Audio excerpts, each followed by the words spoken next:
So, what do we know about Mahatma Gandhi? Is he a human rights activist, lawyer, politician, or is he that old Indian guy with the Instagram-worthy quotes?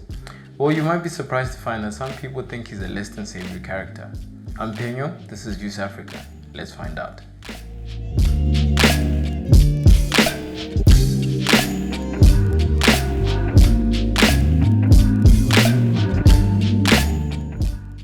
Globally recognized as one of the most significant historical figures, today on Joos AFRICA Biographies we discuss human rights icon Mohandas Karamchand Gandhi, also known as Mahatma Gandhi. Born October 1869 in then colonial India, Mohandas was a curious yet shy child. Although the son of a chief minister, also known as a Diwan, his family was still relatively poor. At age 16, Gandhi married and the teenage couple soon started a family. Hey, times are different back then. The young and ambitious Gandhi would not be tied down just yet.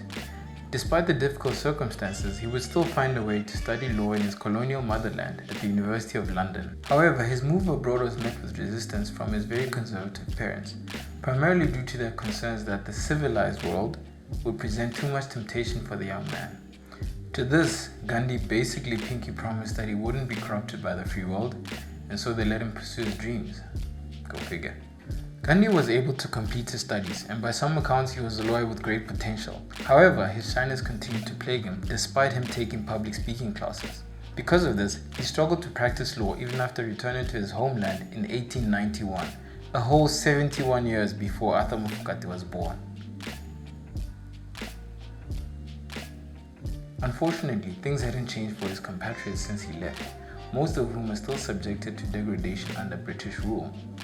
A fact he soon faced head-on when he found himself on the wrong side of a British soldier, who soon ensured that he would not be able to practice law in his native country. However, like any Indian man, Gandhi had a plan. With minimal prospects of work in his beloved India, Gandhi soon secured a temporary job in apartheid South Africa, representing the interests of an Indian businessman.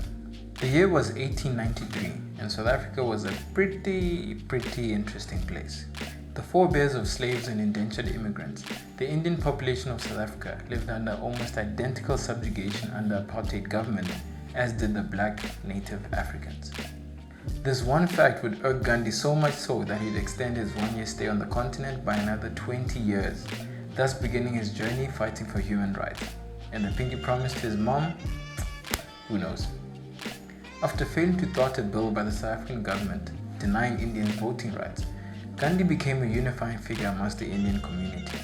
Throughout his 21-year stay on the continent, Gandhi would shed away his shyness and begin his political career, developing his early views on race. But what were these views? Whoa. Let's instead begin with his latter views on the ethics of racism, for which he is known today as a human rights activist and hero. Upon returning to his homeland in 1915, he began to pointedly fight for human rights in the still colonized India. Maybe it was the pinky promise to his mom, maybe the man genuinely had unwavering willpower. Either way, Gandhi was a man of really strong convictions. Belonging to a devoutly Hindu family, Gandhi adopted a philosophy termed satyagraha, which centered around a devotion to the truth and non-violent protest. He soon became known in India as a stoic of sorts, a turn-the-cheek kind of guy.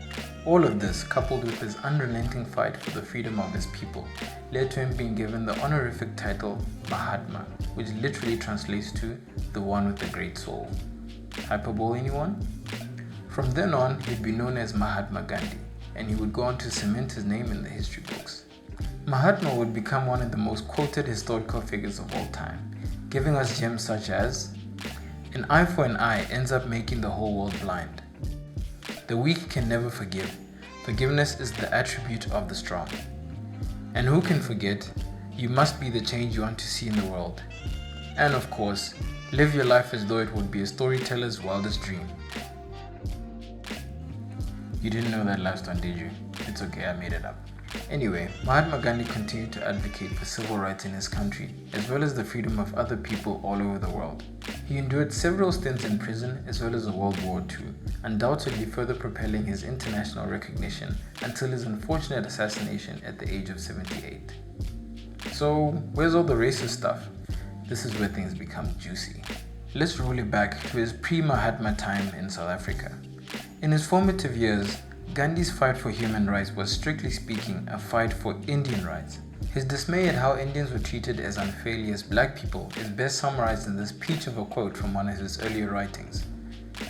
Ours is one continual struggle against the degradation sought to be inflicted upon us by the Europeans, who desire to degrade us to the level of the raw Kafir, whose occupation is hunting and whose sole ambition is to collect a certain number of cattle, to buy a wife with, and then pass his life in indolence and nakedness. Maradaman.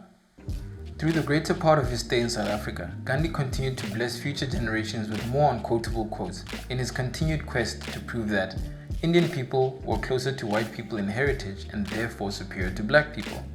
Notably, Gandhi preferred for Indian people to be called Indo-Aryan, which is to say that they were Indians with white ancestry. In 1893, Gandhi wrote to the South African government that a general belief seems to prevail in the colony that the Indians are a little better, if at all, than savages or the natives of Africa.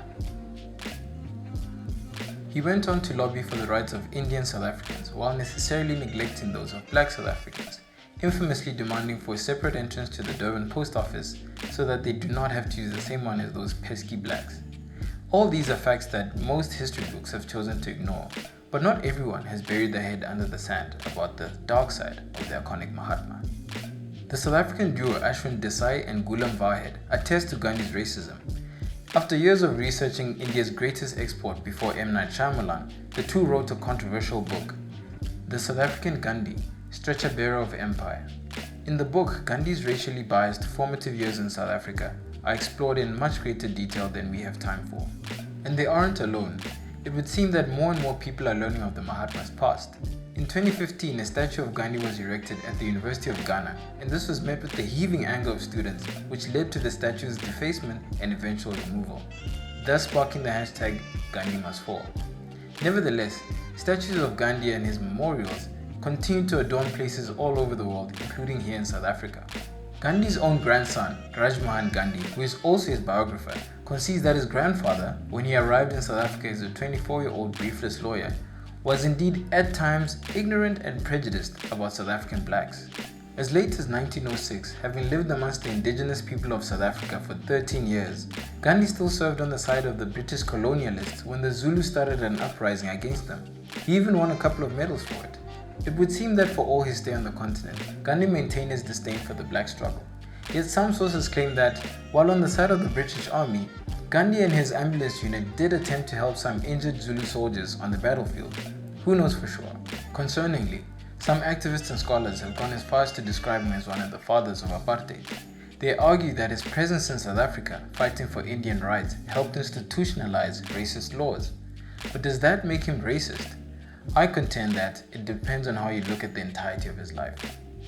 Honestly, can we judge a person who has done so much for the Indian liberation movement, freeing it from 150 years of colonial rule, for the worldview he held in his 20s and 30s?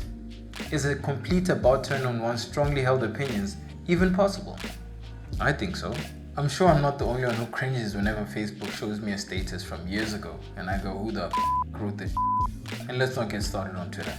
It really depends on whether or not you believe that a human being can, upon learning new information and conscientiously experiencing life, change their mind and form new, mature beliefs. I certainly believe Mohandas Gandhi was racist in his younger years, but perhaps the more important question is, did he die a racist? Mahatma Gandhi, as a human rights activist, has contributed to humanity in a tremendous way. After all, Mandela's ANC in their liberation struggle took a large part of their philosophy of non-violence from Mahatma Gandhi's exploits in South Africa and India. But does that absolve him of his previous sins? Does that grant him a pardon? I can't say. But Mandela forgave him, and he's the president of black people, right? More meaningfully, should the statues and monuments all over Africa where he played the more negative role of his largely influential life be removed? I think so. There are plenty more people who played a positive role in the liberation of Africans who deserve a street or two named after them. I think India can keep his monuments. He showed them his best side after all. What do you guys think? Should Gandhi be cancelled, or who cares? Please subscribe to Joos Africa for more content, and don't forget to like and share this video if you enjoyed it. Follow us on Instagram and Twitter And if you'd like to help us grow, please support us on Patreon. Till next time, remember to be kind.